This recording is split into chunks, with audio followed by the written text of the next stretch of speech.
예, 시장을 섭렵한 베테랑에게 한 수 배워보도록 하겠습니다. 신의 한 수, 오늘 MTNW 허반석 어드바이저 나와 계십니다. 안녕하세요. 안녕하세요.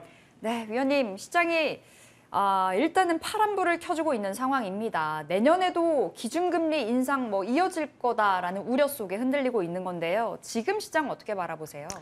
FOMC에 대한 이야기는 새벽부터 점심 정오를 지나는 지금까지 굉장히 많이 들으셨을 겁니다. 예를 들어서 점도표, 최저금리가 소폭 상승했다. 그리고 기준금리 인상을 내년도에도 지속할 수 있다. 그리고 파월은 여전히 매파적이다. 이런 이야기들 많이 들으셨을 겁니다. 그러면 FOMC 회의에 대한 이야기는 많이 들었다. 성명서를 누구보다도 자세하게 모든 방송에서 설명을 해주고 있고 그 무엇보다도 MTN에서는 더 구체적으로 이야기를 해주었으니 이제부터는 우리가 어떻게 그 결과를 받아들이고 그 결과를 우리가 보았으면 어떻게 시나리오를 가지고서 향후 시장을 대응하느냐가 더 중요한 시간이다라고 생각이 됩니다. 차트를 보시면요. 그간 우리나라의 옵션 만기일부터 그리고 PPI 발표, 그리고 CPI 발표, 그리고 FOMC 회의가 있기까지 지지부진한 시장을 굉장히 많이 이어져 왔습니다. 예를 들어서 본다면 시장이 고용보고서 발표 이후에 매파적일 것이다라는 이야기로 하락을 한 이후부터는 꾸준하게 이 121선, 코스피 이평선 121선 기준으로 지속적으로 움직이는 모습들이 좀 나왔습니다. 이 구간에서 나왔던 대응은 무엇이었냐? 외국인들은 매도를 일관했습니다. 6거래일 내내 외국인들은 매도를 했고 하지만 개인들은 5거래일, 6거래일 내내 매수를 했습니다. 그리고 나서 CPI에 대한 부분들이 살짝 바뀌고 나자 외인들은 바로 매수로 전환을 했고 개인들은 규모 있는 매도로 전환을 했습니다. 외국인들이 그러면 6월 우리 시장의 하락 이후에 지금까지 순매수 누적은 얼마나 될 것인가? 11조를 돌파했다가 다시 주춤하면서 10조 원 내외의 누적 순매수를 이어오고 있습니다. 외국인들이 그만큼 우리 시장에서 매집을 하고 있다. 아직까지 규모 있는 매도는 하지 않았다라는 모습들을 좀 볼 수 있습니다. 차트에서 지지부진한 흐름들이 나오고 있다. 그리고 하락을 하고 있다. 상승을 하지 못하고 있다. 부정적인 뉴스만 계속적으로 나오는데 시장이 하락할 때 차트를 보다 더 뜯어본다라고 한다면 거래량을 함께 보시죠. 거래량을 보시면 지수가 상승할 때 거래량이 동반됐을 때 외국인들의 매집이 있었습니다. 하지만 지수가 하락할 때를 보면 거래량이 지속적으로 줄어드는 모습들을 우리는 확인을 좀 할 수 있습니다. 그러면 거래량을 동반하고서 대세 하락을 이루었다라고 한다면 외국인들이 한 10조 원 정도 매수를 하고 나서 지금은 하루에 6, 7천억 원씩, 8천억 원씩 매도를 한 3, 4일간 이어왔다라고 하면 그거는 문제가 있겠죠. 우리는 조금 위기감, 경계감을 가지고 시장을 바라봐야 되겠지만 그게 아닌 이상 거래량을 동반하지 않은 상승이나 거래량을 동반하지 않은 하락일 때는 그 신뢰도를 조금은 낮추고 보자라는 말씀 다시 한번 드리고 싶습니다. FOMC 회의를 하기 직전에 지난주 이 시간에 제가 고용보고서에 대한 이야기를 드렸습니다. 어떤 차트를 보여드렸냐면 여전히 일자리가 많다. 노동 가능 인구보다 일자리가 많기 때문에 고용보고서는 앞으로도 좀 좋게 나올 가능성이 높겠습니다라고 말씀을 드렸고 우리가 경기 침체에 막상 접어들었을 때의 실업률은 약 6.5% 수준이었습니다. 그런데 이제 막 실업률이 4% 초반 내외를 오고 가고 있는 상황이기 때문에 경기 침체에 들어서기 위해서는 실업률이 더 높아져야 한다라는 이야기까지도 말씀을 드렸고 앞으로 나올 고용도 좀 견조하다라는 이야기를 드렸습니다.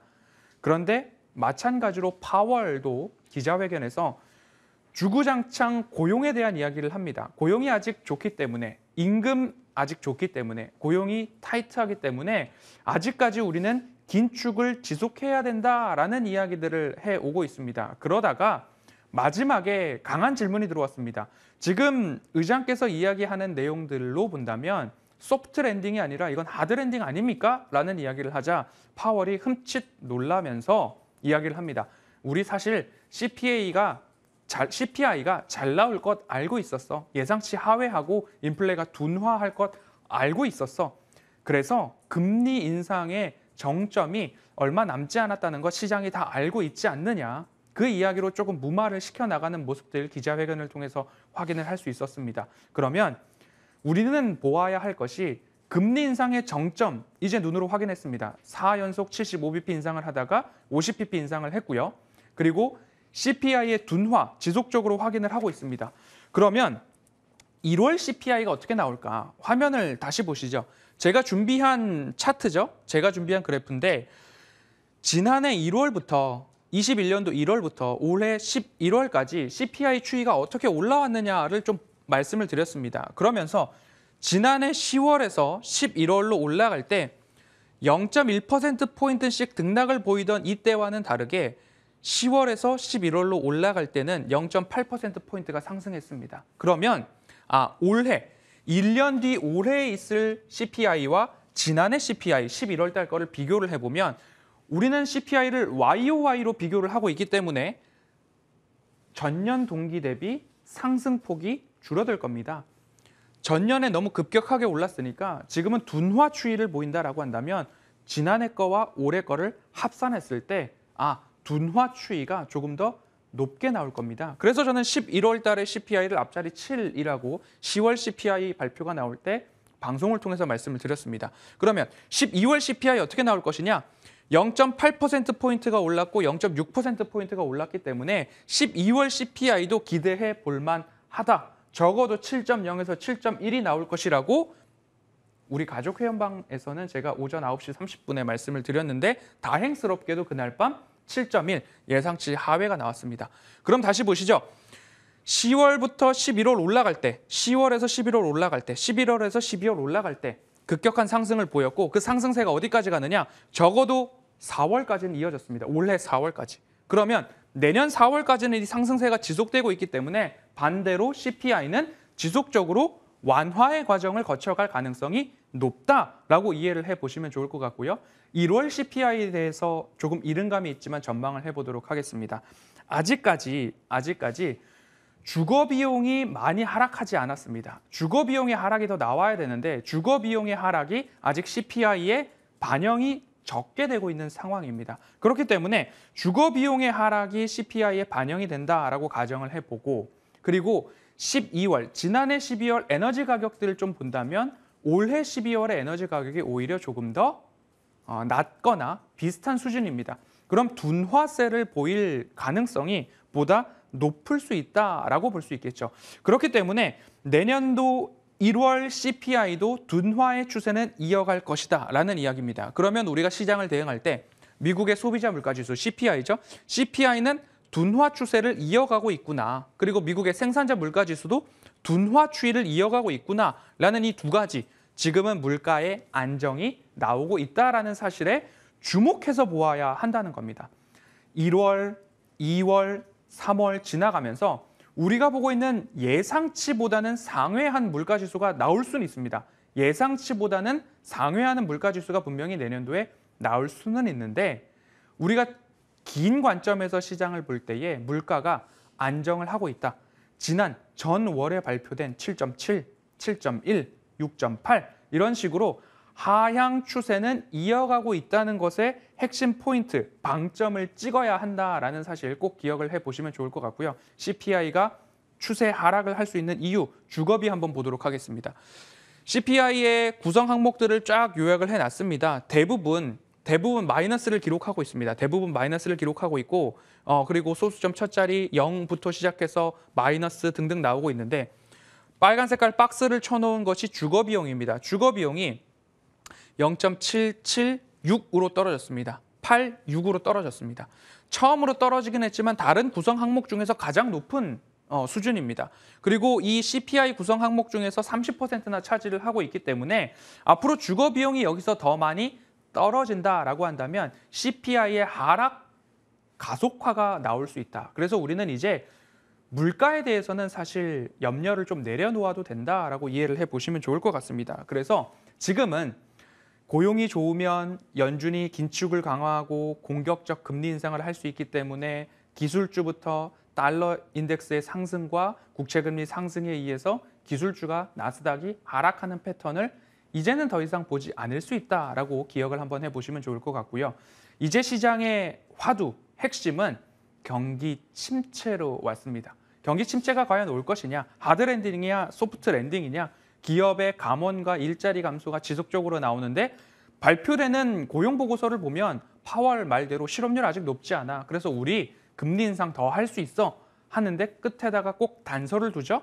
단, 향후 발표되는 데이터들을 확인을 하면서 우리는 금리 인상 속도와 금리 인상의 상단, 최종 금리를 결정해 나갈 것이다 라고 하고 있으니 이걸 반대로 우리도 투자자의 시선으로 한번 생각해 볼 필요가 있다라는 거죠. 자, 최종 금리가 5%를 보고 있었는데 5.1%, 5.25%, 심지어 5.5%까지 보는 점도표에 점을 확인을 했습니다. 그런데 시간이 지나면서 CPI의 하락 둔화 추세가 가속화된다라고 한다면 연준 입장에서도 이제 와서 보니까 내년 2월 1일이 FOMC 회의 결과가 나오죠. 2월이든 3월이든 4월이든 지나가는 데이터들을 확인을 해보니까 지금 보니까 데이터가 인플레가 완전히 잡혀가는 모습이구나. 그래서 우리는 최종 금리를 원래는 5% 이상으로 가져가려고 했는데 이쯤에서 금리 인상은 멈추어도 될 것 같아라는 이야기를 하고 싶지만 가장 끝까지 뱉지 말아야 할 말이 바로 이 말이라는 거죠. 왜 파월은 기자회견에서도 줄 듯 말 듯 완화적인 발언은 꾹 참았느냐. 지금처럼 인플레를 잘 잡아놨고 인플레의 둔화 추세가 확인되고 있는 과정 속에서 혹여나 FOMC, 페드, 연준 인사나 파월의 입에서 완화적인, 유화적인 정책에 대한 이야기가 나왔을 때 자산 시장이 괜히 상승해버리면 그 자산 시장에서 나오는 부의 효과 때문에 괜히 소비가 늘어나고 물가 지수가 다시 상승할 수 있는 여지가 굉장히 많이 남아있기 때문이다라고 읽어보시면 좋을 것 같고요. 우리도 마찬가지로 파월이 하나의 카드를 갖고 있잖아요. 향후에 발표되는 데이터에 따라서 정책은 언제든지 변할 수 있다. 그러면 터미널 레이트, 최종 금리가 굉장히 높게 평가되고 있는 지금 전도표라 한들 향후 데이터가 CPI의 가속화가 나올 수 있다라는 기조로 이 데이터를 보고 있다라고 한다면 그 데이터에 따라서 뭔가 또 바뀔 수 있다라는 관점으로 시장을 바라보시는 게 조금 더 객관적이고 데이터를 가지고 시장을 바라보는 유연함이 아닐까 하나의 이야기 드리도록 하겠습니다. 예, 그러면 위원님 지금 시점에서 경기 침체 좀 우려가 큰 상황입니다. 말씀 주셨던 대로요. 이 상황에선 어떤 업종으로 대응을 해보는 게 맞을까요? 경기 침체에 대한 화두가 있어서 제가 비유를 들자고 의식주를 하나 가지고 왔습니다. 의식주 하면 인간의 생존의 필수적인 요소죠. 의식, 옷을 입고, 의복, 옷을 입고, 음식을 먹고, 그다음에 주거를 해야 되는 상황인데요. 의복을 한번 본다면 경기 침체에 대한, 그다음 소비 위축에 대한 이야기가 나왔을 때 미국에서도 뭐 이런저런 이야기가 나오면서 경기에 민감하다라고 하니까 옷은 적게 사겠지. 그리고 경기에 민감한 특히 캐주얼 같은 경우에도 소비가 줄어들겠지 하는 이야기들이 굉장히 많이 나왔습니다. 그렇기 때문에 이 의복과 관련된 쪽은 지난해 입었던 거 올해 한 해 또 입어도 되지. 지난해 많이 샀으니까 올해는 조금 소비를 줄이지 하는 것이 적용이 가능합니다. 그리고 주거에 대해서 말씀을 드리면 건설 경기 같은 경우에 굉장히 위축되어 있습니다. 뭐 PF발 그리고 강원랜드발 여러 가지 이야기들이 있었습니다. 그렇기 때문에 부동산 경기는 굉장히 위축되어 있다는 사실 모두 다 아실 겁니다. 그러면 먹는 음식으로 와보죠. 자, 우리가 실질 소득이 줄어들었고 우리가 뭐 소비를 줄여야 되고 아껴야 된다라고 한다면 그러면 우리 지금부터 굶었다가 한 달 뒤에 먹자. 지금 소비를 줄여야 되니까 굶다가 한 달 뒤에 먹자. 이런 논리는 사실 음식료 섹터에 그리고 우리가 생존해 나가는 데에는 적용을 할 수가 없게 되죠. 옷은 한 달 뒤에 사자, 다음 분기에 사자, 올해는 좀 적게 사자, 이사 가는 거 줄이자, 주택에 대한 대출 비용 줄여야 된다. 이런 것들 다 접목이 됩니다. 하지만 한 달 굶었다가 우리 줄여야 되니까 아껴야 되니까 다음 달에 먹자 하지 않고 있고 불황에는 라면이 더 많이 팔린다 이런 이야기들이 있죠. 그런 것들처럼 사실 음식료 섹터에 대해서 경기 침체의 방어주 성격으로 관심을 가져볼 수 있다라고 말씀을 좀 드리고 싶고요. 그렇기 때문에 오리온이나 오뚜기 그리고 대상, 롯데칠성 작전 리포트에서 다 말씀을 드렸던 종목이기도 하고요. 불닭볶음면으로 유명한 삼양식품, 현대그린푸드, CJ제일제당까지도 제가 일전에 2, 3개월 전부터 한 바퀴 쫙 소개를 드렸던 기업들입니다. 그렇기 때문에 음식료 섹터 살펴를 보시되 내년 1분기부터 사실 가시화될 효과가 하나 있습니다. 말씀드린 기업들은 모두 다 판매 가격을 다 올렸습니다. 식용유, 참기름, 빵, 그리고 라면, 여러 가지 간장, 설탕 안 오른 가격이 없잖아요. 그런 것들을 느끼고 계신다라고 한다면 사실 원자재 가격은 다 떨어졌거든요. 원자재 가격이 굉장히 많이 올랐을 때가 우크라이나 러시아 전쟁이 일어났을 때 공급망이 붕괴되고 작황에 대한 염려가 나기 시작할 때 밀, 대두, 옥수수 모든 것이 다 폭등했습니다. 그런데 지금은 전쟁 이전 수준까지 내려왔는데 폭등할 때 많은 기업들이 판매 가격을 인상했습니다. 그러면 그 판매 가격 인상하고 나서 원자재 가격이 내려왔다? 다시 판매 가격을 내리느냐? 그렇지 않다. 그런데 그 효과는 어디서 확인할 수 있느냐? 내년 1분기부터 데이터로 숫자로 확인이 가능한 업종이 음식료 섹터다라고 말씀드리겠습니다.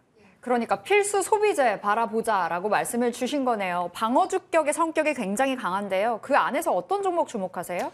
앞서서 말씀드렸던 종목들 쫙 다 훑어보시면 오른 종목도 있고 이제 삼양식품 같은 경우는 언제 수익 실현을 할까라는 고민을 해야 됩니다. 오뚜기도 마찬가지고요. 그런데 가격적으로 모멘텀이 좋은 자리에 있는 기업이 CJ제일제당입니다. 오늘 CJ제일제당 차트를 좀 열어놓았는데요. 제가 방송에서 출연을 하면서 소개를 드린 경우가 올해만 몇 번인가를 봤더니 1월 26일, 6월 22일, 11월 21일, 12월 14일 이렇게 소개를 드렸더라고요. 그래서 올해 마지막으로 CJ제일제당이 이제 매수 타점이 오지 않았나라는 말씀을 드리려고 오늘 방송에 가지고 나왔고요. CJ제일제당 같은 경우에는 제가 올해는 마지막으로 소개를 드리는 것이 아닐까 싶습니다. 만두, 비비고 하면 월드 베스트 기업이다라고 좀 보여질 것 같고요. 그리고 가공식품 내 해외 매출 비중이 굉장히 많이 올라가고 있습니다. 18년도 12.9%에서 19년도 39%까지 올라갔는데 이때 당시에 미국의 식품 유통 채널이죠. 슈완스를 인수하면서 해외 매출 비중이 늘어났다. 그리고 올해 46% 초과. 내년도는 이제 명실상부 해외 매출 비중이 50% 넘어가는 기록을 달성할 전망이 나오고 있습니다. 제품 가격은 인상을 했고 원가는 원자재 가격은 곡물 가격은 내려오고 있다. 그러면 거기에서 나타나는 마진율 상승이 내년도 이 기업의 주가 상승. 지금 차트상 저위험 구간에서 반등점을 찾고 있기 때문에 이 즈음에서 투자자의 시선으로 매수해 볼 법하지 않을까라는 말씀 드리도록 하겠습니다. 예, 그럼 가격은 어떻게 해볼까요? 지금 현재 움직이는 가격 속에서 제가 사실 37만 5천 원 하단으로 좀 부탁을 드렸는데요. 37만 5천 원부터 38만 원 그 사이에서는 꾸준하게 더 낮은 가격에서 매수를 할 수 있지 않을까 시장의 조정과 함께 37만 5천 원, 38만 원 그 사이에서는 꾸준하게 매집의 관점으로 보시고요. 끝으로 어디까지 목표를 해야 하느냐. 이 추세선의 상단. 여기까지는 12개월 정도 봐야 되겠죠. 그런데 여기까지는 한 43만 원, 45만 원 언저리까지는 적어도 수개월 안에는 나오더라. 그리고 저는 이것을 내년 1분기 실적이 발표될 때쯤이면 목표가 44만 원, 45만 원은 달성할 수 있겠다라는 전망으로 CJ제일제당 말씀드리겠습니다. 예, 오늘 종목으로 CJ제일제당 받았습니다. 목표가 좀 넉넉하게 드려볼게요. 43만 원에서 45만 원 체크해 보시면 되겠습니다. 자, 이렇게 신의 한수 MTNW 허반석 어드바이저 함께했습니다. 말씀 고맙습니다.